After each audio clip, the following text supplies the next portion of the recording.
எப்படி லக்னத்தை வைத்து ஒருவரின் குணத்தை எவ்வாறு கணிக்கின்றோமோ, அதே போல 2ஆம் இடத்தை வைத்து ஜாதகருடைய பேச்சு எப்படி இருக்கும் அப்படிங்கிறத நம்மால எளிமையாக கணிக்க முடியும். நான் உங்க அஸ்ட்ராலஜர் சிவலிங்கம் பேசுறேன்.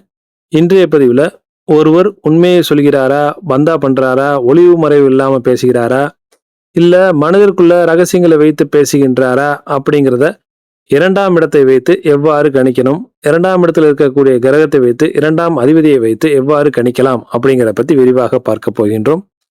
வாங்க வீடியோக்குள்ள போலாம்.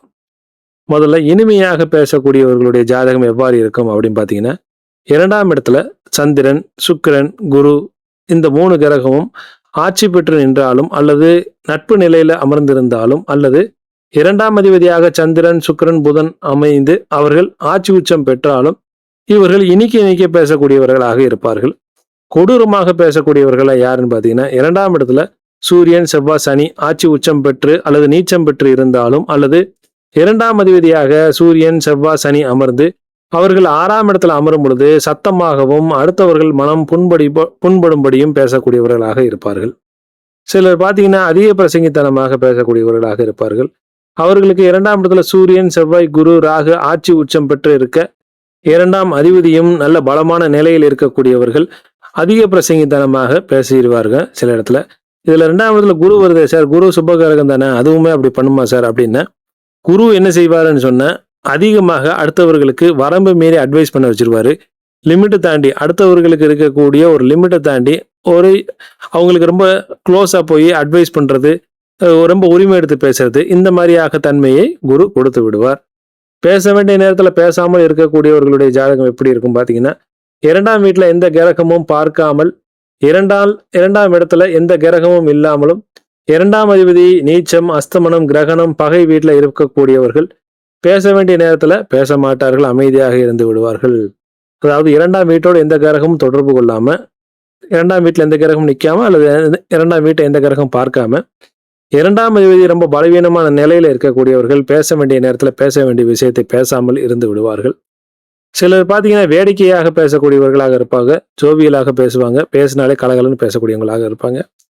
அவர்களுடைய ஜாதகம்ல எப்படி இருக்கும் பார்த்தீங்கன்னா, 2ஆம் அதிபதி கேதுவோடு இணைந்து இருக்கக்கூடிய சூழ்நிலையில அல்லது 2ஆம் இடத்துல சந்திரன், சுக்கிரன், புதன் 2ஆம் அதிபதி கேந்திர திரிகோணங்கள் அமரக்கூடிய நிலையில வேடிக்கையாகவும் வினோதமாகவும் சிலேடையாகவும் வேகமாகவும் பேசக்கூடியவர்களாக இருப்பார்கள். இதுல கேதுவும் வருமா சார்? இந்த இடத்துல கேது அமைதியை குறிக்கக்கூடிய கிரகம், குறைவாக பேசக்கூடிய கிரகம். அவரு 2ஆம் அதிபதியோட சேரும் பொழுது வேடிக்கையாக பேசுவாங்களா சார் அப்படின்னா, அவர்களுடைய மூடை பொறுத்து. அவங்க நல்ல மூடுல இருந்தாங்கன்னு சொன்னா கேது நல்லா ஜாலியாக பேசுவார். அவங்க மூடு சரியில்லை அப்படின்னு சொன்னா ரொம்ப அமைதியாக 1-2 வார்த்தையில பதில் சொல்லிக்கிட்டு போயிட்டே இருக்கிற மாதிரியான அமைப்பை கேது உண்ணுவார். ஆனா கேது ஞானக்காரகன், அதனால பேச்சிலேயே ஞானத்தை கொடுப்பார். ஒரு விஷயம் பேசினாங்கன்னா அதுல பல அர்த்தங்கள் இருக்கக்கூடிய அமைப்புகள்ல கேது 2ஆம் இடத்துல இருக்கும் பொழுது கிடைக்கும். பிரசங்கம் பண்றவங்க, சத்சங்கம் பண்றவங்க, மேடை பட்டிமன்ற பேச்சாளர்கள்லாம் 2ஆம் இடத்துல கேது தொடர்பு கொண்டிருக்கும். அவர்கள்லாம் சரளமாக பேசக்கூடியவர்களாக இருப்பாங்க. பேச வேண்டிய நேரத்துல சரளமாக பல விஷயங்களை பற்றி பேசக்கூடிய ஆற்றல் 2ஆம் இடத்துல இருக்கக்கூடிய கேது தருவார். சிலர் பார்த்தீங்கன்னா வேகமாக பேசக்கூடியவர்களாக இருப்பார்கள். அவங்களுக்கெல்லாம் 2ஆம் இடத்துல செவ்வாயும் ராகுவும் சந்திரனோடு இணைந்து இருக்கக்கூடிய சூழ்நிலைகள்ல வேகமாக பேசக்கூடியவர்களாக இருப்பாங்க.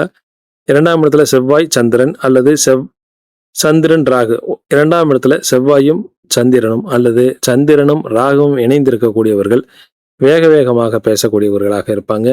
எதை பேசுறோம்னு தெரியாமல் நிறைய டயத்துல கடன்னு பேசிடுவாங்க. அந்த மாதிரி நேச்சரோடு பேசக்கூடியவர்களாக இருப்பார்கள். மந்தமாக பேசக்கூடியவர்கள் யாருன்னு பார்த்தீங்கன்னா, 2ஆம் இடத்துல சனி ஆட்சி பெற்றிருந்தாலோ அல்லது 2ஆம் இடத்துல பலவீனமான நிலையில சனி இருந்தாலும் கூட, அல்லது 2ஆம் இடத்துல சனி ராகு சேர்க்கை பெற்று இருந்தாலும் கூட, அல்லது 2ஆம் அதிபதியே சனி ராகு சேர்ந்து பார்க்கக்கூடிய சூழ்நிலையில ஜாதகர்கள் ரொம்ப மந்தமாக பேசக்கூடியவர்களாக இருப்பாங்க. அதாவது கலகலன்னு பேசாம இருக்கக்கூடியவர்களாக இருப்பாங்க அப்படின்னு எடுத்துக்கங்க. 2ஆம் இடத்துல சனி இருக்கக்கூடியவர்கள், 2ஆம் இடத்து அதிபதியே சனி ராகு சேர்ந்து பார்க்கக்கூடியவர்கள் கலகலன்னு பேச மாட்டாங்க. மனசுக்குள்ள நிறைய ரகசியங்களை வைத்திருக்கக்கூடியவர்களாக இருப்பாங்க. நேரத்திற்கு தகுந்தாற் போல, சமயத்திற்கு தகுந்தாற் போல பேசக்கூடியவர்களாக இருப்பார்கள். அதற்கடுத்தாப்புல சமயோஜிதமாக பேசக்கூடியவர்கள் யாருன்னு பார்த்தீங்கன்னா, 2ஆம் அதிபதி கேந்திர திரிகோணங்கள்ல அமர நல்ல ஸ்தான வளத்தோடு அமர்ந்து இருக்கக்கூடியவர்கள், இரண்டாம் வீட்டுல கேதுவும் புதனும் இருக்கக்கூடியவர்கள் சமயோஜிதமாக பேசக்கூடியவர்களாக இருப்பாங்க. இரண்டாம் அதிபதி கேந்திரத்திலேயோ திரிகோணத்திலேயோ ஸ்தான பலத்தில் அமர்ந்திருக்கணும். அதே போல இரண்டாம் இடத்துல கேதுவும் புதனும் இருக்கக்கூடியவர்களும் நல்ல சாமர்த்தியமாக சமயோசிதமாக பேசக்கூடியவர்களாக இருப்பார்கள். இதைத்தான் நான் சொன்னேன். கேது இரண்டாம் இடத்துல இருக்கும் பொழுது பிரசங்கம் பண்றவங்க, சத்சங்கம் பண்றவங்க, பட்டிமன்ற பேச்சாளர்கள்லாம் ஏதாவது கவுண்டர் கொடுத்தாலும் டக்குன்னு அதுக்கு பதிலாக கவுண்டர் கொடுக்கக்கூடிய திறமையை இந்த புதனும் கேதுவும் தருவார்கள். தனித்திருந்தாலும் சரி, சேர்ந்திருக்கணுங்கிற அவசியம் கிடையாது. இரண்டாம் இடத்துல கேது தனித்திருந்தாலும் புதன் தனித்திருந்தாலும் அவர்கள் சமயோசிதமாக பேசக்கூடியவர்களாக இருப்பார்கள். தற்புகழ்ச்சியுடன் பேசக்கூடியவர்கள் யார்? சில பேர் பார்த்தீங்கன்னா பேசும்பொழுதே டாம்பிகமாக பேசுவார்கள், பந்தா பண்ணிக்கிட்டே பேசுவாங்க. தம்மை பற்றிய, அதாவது அவர்களை பற்றிய அதிகமாக புகழ்ந்து பேசக்கூடியவர்களாக இருப்பார்கள். இவர்களுக்கெல்லாம் இரண்டாம் இடத்துல சூரியனும் அல்லது ராகுவும் இருக்கக்கூடிய நிலையில இவர்கள் இவ்வாறு பேசுவார்கள். சிலர்லாம் பார்த்தீங்கன்னா புலம்பல் கேஸாக இருப்பாங்க, புலம்பிக்கிட்டே இருப்பாங்க. ஏதாச்சும் சொன்னாலும் புலம்புவாங்க. அவங்களுக்கு எவ்வளவு நல்லது நடந்தாலும் புலம்புறதே அவங்களுடைய நோக்கமாக இருக்கும், குறிக்கோளாக இருக்கும். அவர்களுக்கெல்லாம் இரண்டாம் இடத்துல நீச்ச கிரகம் அமர்ந்திருப்பது அல்லது இரண்டாம் அதிபதி பலவீனமான நிலையில இருப்பது, 6, 8ஆம் அதிபதிகள் பலவீன நிலையில இரண்டாம் வீட்டில் அமர்ந்திருக்கும் பொழுது தனது துன்பத்தை அதிகமாக பேசக்கூடியவர்களாக இருப்பார்கள். சிலர் பார்த்தீங்கன்னா கோல் மூட்டக்கூடிய குணம் அதிகமாக இருக்கும். அவர்களுக்கெல்லாம், அதாவது ஒருத்தரை பற்றி மற்றவர்கள்கிட்ட போட்டு கொடுக்கறது, இல்லாத சொல்லி விடுறது, இந்த மாதிரியான அமைப்புல இருப்பாங்க. இவங்களுக்கெல்லாம் இரண்டாம் அதிபதி 6, 8ல போய் அமர்ந்திருக்கும் அல்லது இரண்டாம் இடத்துல சனி கேது இணைந்து அல்லது சனி மட்டும் இணைந்து அல்லது இரண்டாம் இடத்தை சனி பார்க்கக்கூடிய சூழ்நிலையில இது போல பேசி அடுத்தவர்களுக்கு ஒருத்தருக்கும் இன்னொருத்தருக்கும் சண்டையை மூட்டி விடக்கூடிய அமைப்புகள்ல இருப்பாங்க.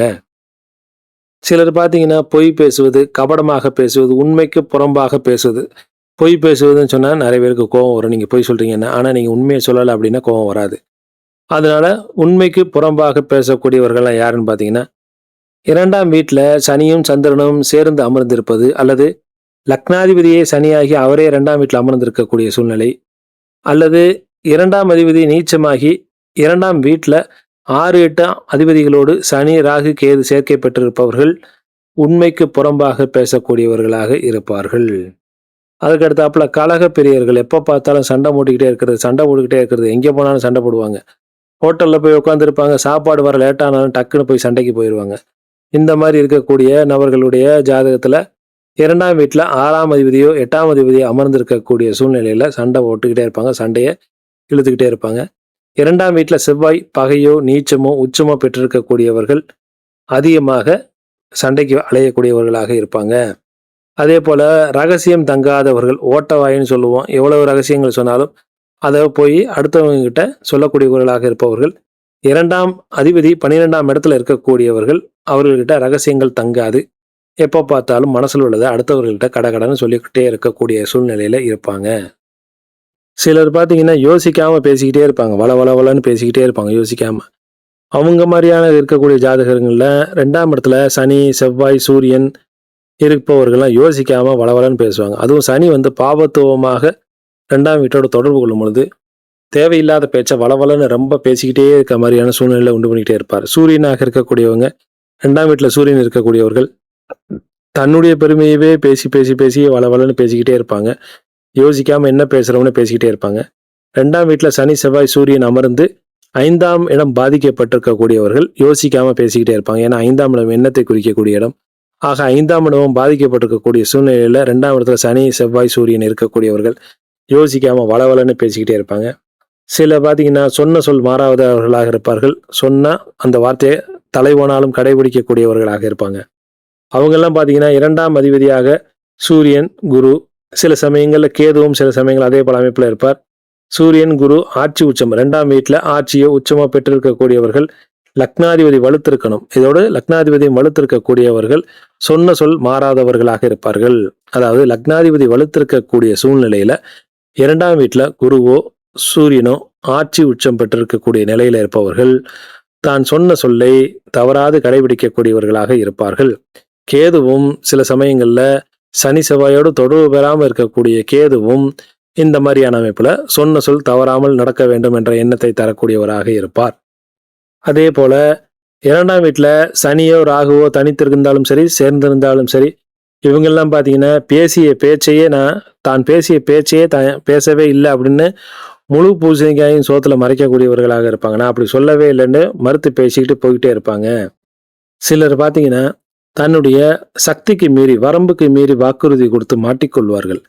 எங்க போனாலும் சக்திக்கு மீறி வாக்குறுதி குடுத்து மாட்டிக்கக்கூடிய அமைப்புகள்ல இருப்பாங்க. அவங்களுடைய ஜாதக அமைப்புல எப்படி இருக்கும்னா, 2ஆம் வீட்ல சூரியன், ராகு சேர்க்கை பெற்றிருப்பது, அல்லது 2ஆம் வீட்ல செவ்வாய், ராகு சேர்க்கை பெற்றிருப்பது. இந்த மாரி ஜாதகர்கள்லாம் பார்த்தீங்கன்னா, அடுத்தவர்களை மறுத்து பேச முடியாம, அவங்க சொல்லிட்டாங்கன்றக்காகவே அக்செப்ட் பண்ணக்கூடியவர்களாக இருப்பாங்க. அதேபோல சில சமயங்கள்ல சுக்கிரன் 2ஆம் வீட்டோடு இருக்கக்கூடியவங்க பந்தாவா பேசுவாங்க.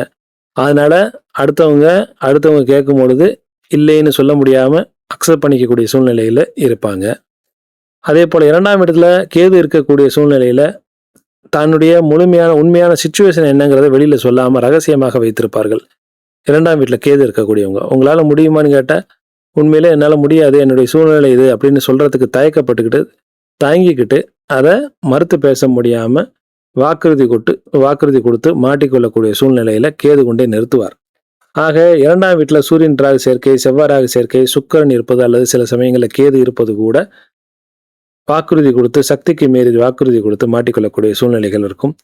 இதோடு சேர்த்து 2ஆம் அதிபதி 12ஆம் வீட்டில் பலமோடு இருப்பது அல்லது 12ஆம் அதிபதிகள் பரிவர்த்தனையாவது, இது போன்ற அமைப்பில் இருக்கக்கூடியவர்களும் சக்திக்கு மீறி வாக்குறுதி கொடுப்பது, அதாவது இல்லைன்னு சொல்லாமல் தயக்கத்தோடு அக்செப்ட் பண்ணிக்கக்கூடிய சூழ்நிலையில் இருப்பாங்க.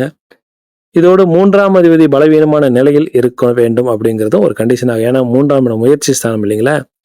அதனால முயற்சி எவ்வளவுதான் முயற்சிகள் எடுத்தாலும் அங்க காரியங்கள் கைகூடாமல் இருக்கக்கூடிய சூழ்நிலைகள் ஏற்படும். சிலருக்கு பார்த்தீங்கன்னா, எல்லை மீறி வாக்குறுதி கொடுத்தாலும் கூட அங்க காரியத்தை சாதிக்கக்கூடிய சூழ்நிலையில எப்ப இருக்கும்னா, லக்னாதிபதி பலமோடு இருக்கக்கூடிய சூழ்நிலையில 2ஆம் அதிபதி பலவீனமான நிலையில இருக்கும் பொழுது வாக்குறுதியை கொடுத்தாலும் கூட 3ஆம் அதிபதி பலமோடு இருக்கக்கூடிய சூழ்நிலையில தான் கொடுத்த வாக்குறுதியை நிறைவேற்றணும்னு முயற்சி செய்யக்கூடியவர்களாக இருப்பாங்க. ஆனா அது காரியம் சக்சஸ் ஆகுமா ஆகாதா, அவர்களால் எடுத்த முயற்சிகளை சக்சஸ் பண்ணி கொடுத்த வாக்குறுதியை நிறைவேற்றி விடுவார்களா இல்லையாங்கிறது தசாபுத்தி அந்தரம் சூட்சமத்தோடு தொடர்புடையதாகும். கோச்சாரத்தையும் கணக்கில் எடுத்துக்கொள்ள வேண்டும். ஆக இதெல்லாம் கை கொடுக்கும் பொழுது, தசாபுத்தி அந்தரம் கோச்சாரம் கை கொடுக்கும் பொழுது ஜாதகர் அதை நிறைவேற்றி நல்ல பேர் வாங்கிடுவார். அப்படி இல்லாம கை கொடுக்காத போது கைவிடக்கூடிய சூழ்நிலையில, தசாபுத்தி அந்தரம் கோச்சாரம் கைவிடக்கூடிய சூழ்நிலையில வாக்குறுதியை கொடுத்துட்டு கெட்ட பெயரை எடுத்துக்கிட்டு மாட்டிக்கிட்டு அசிங்கப்படக்கூடிய சூழ்நிலைகளை உண்டு பண்ணுவார். சரி, சிலர் பார்த்தீங்கன்னா சிறந்த பேச்சாளர்களாக இருக்கக்கூடிய சூழ்நிலைகள் 2-5 பரிவர்த்தனையாவது, 2ஆம் அதிபதி 5ஆம் அதிபதியும் ஒருவருக்கொருவர் தொடர்பு கொள்வது, 2ஆம் இடத்துல புதன் வலுத்திருக்கக்கூடிய சூழ்நிலையில ஜாதகர் சிறந்த ஆரேட்டராக, அதாவது சிறந்த பேச்சாளராக இருப்பார். முக்கியமாக 2ஆம் அதிபதி நல்ல நிலையில இருக்க வேண்டும். ஏன் 2-5 தொடர்பு, 2-5 பரிவர்த்தனைங்கிறோம்னா, 2ஆம் இடம் பேச்சை குறித்தாலும் 5ஆம் இடம் என்பது எண்ணமும் பேச்சும் தொடர்ச்சியாக அருவி மாதிரி கொட்டிக்கிட்டே இருக்கணும். அப்பொழுதுதான் நம்மளால பேச முடியும் தொடர்ச்சியாக. அதனால 2-5 தொடர்பில் இருக்கும் பொழுது ஜாதகர் சிறந்த பேச்சாளராக இருப்பார். அதே போல சூரியன் 2ஆம் வீட்டோடு தொடர்பு கொள்ளும் பொழுது ஜாதகர் அரசியல் பேச்சாளராக இருப்பார். குரு கேது 2ஆம் வீட்டோடு தொடர்பு கொள்ளும் பொழுது ஆன்மீகம், ஜோதிடம், சாஸ்திர சம்பிரதாயங்கிற மாதிரி பேசக்கூடியவர்களாக இருப்பார்கள். குருவும் புதனும் 2ஆம் வீட்டோடு 5ஆம் வீட்டோடு தொடர்பு கொள்ளக்கூடிய சூழ்நிலையில ஜாதகர் கல்லூரி விரிவுரையாளராக இருப்பார். சரிங்களா? ஆக இன்றைய பதிவுல ஒருவருடைய பேச்சு எவ்வாறு இருக்கும், அதற்கான கிரக நிலைகள் என்ன அப்படிங்கிறத பத்தி பார்த்தோம். மீண்டும் நல்லதொரு பதிவுல உங்களை சந்திக்கும் வரை விடைபெறுகிறேன். நன்றி, வணக்கம்.